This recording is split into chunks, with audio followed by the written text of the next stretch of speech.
Chapter 3. The Dawn of Governance. The morning sun bathed the zoo in a soft golden glow, highlighting the delicate harmony of the rebellion's early days. Dew clung to the leaves, glinting like tiny jewels, while the distant chatter of awakening animals mingled with the gentle rustling of trees. Eldon, the wise owl, perched on a high branch, surveying the zoo with an all-knowing gaze. Beneath him, the animals gathered in the central courtyard, their faces a mix of hope, curiosity, and simmering tension. This was no ordinary day. It was the dawn of self-governance. Jasper, his sturdy frame towering over the assembly, stomped his hoof to call for attention. His voice, deep and steady, resonated through the gathering. "Friends, we stand on the precipice of a new era. No longer will the zookeepers dictate our fates. But freedom comes with responsibility. Unity brought us here, and only unity will sustain us." Henrietta, stepping forward with an air of quiet authority, spread her wings to address the group.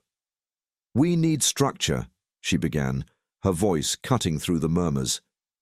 "A rotating council to ensure fairness and representation. Let no animal feel lesser than another." Leo, the lion, stood with a commanding presence.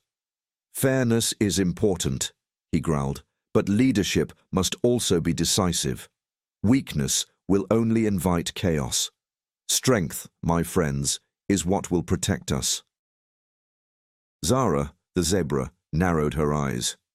"Strength without compassion is tyranny, Leo. We grazers toil endlessly, and yet, when danger comes, we're the first to suffer. If we don't prioritize fairness, we'll be no better than the zookeepers." Rolo, the raccoon, said with a sly grin. "And what about the hunters, Zara? Are we to risk our lives bringing in food only to have it taken and shared without question? Let's not pretend the grazers are the only ones who contribute." The debate quickly escalated, voices rising in frustration. Eldon hooted loudly, silencing the uproar. "Wisdom must guide us," he said, his gaze sweeping over the crowd.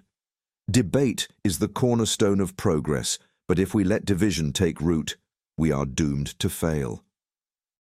As the council deliberated, a small monkey named Pip swung down from a nearby tree, his sharp eyes gleaming with mischief. "Did you hear?" he whispered to a pair of gullible peacocks. "The lions have been hoarding food. They're hiding it in their den." The rumor spread like wildfire. By midday, the atmosphere had shifted. Suspicion brewed, and whispers turned to accusations. Zara confronted Leo directly, her stripes bristling with anger. "Is this true? Have you been hoarding supplies?" Leo's amber eyes flared. "Ridiculous. You believe the words of a monkey over your own counsel. This is the problem with your so-called fairness. It breeds distrust." Jasper stepped between them, his steady demeanor diffusing the tension. "Enough," he said firmly. "Accusations without proof are as dangerous as the lies themselves. Let's address this as a council." After hours of heated debate, the council reached a compromise. A shared food system would be implemented.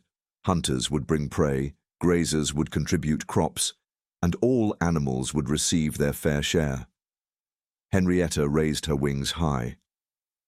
"This is our strength, not in fighting, but in standing united. Let the zookeepers see that we are more than just animals. We are a society."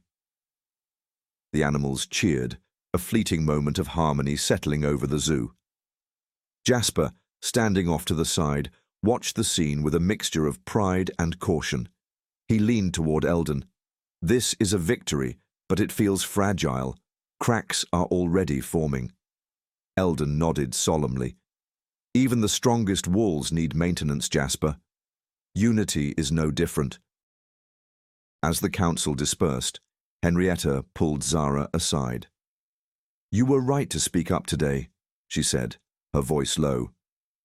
"We need voices like yours to keep this council accountable. But remember, too much division will play into the zookeeper's hands." Zara nodded, though her expression remained troubled. It's not division I want, Henrietta. It's justice. And sometimes justice isn't comfortable.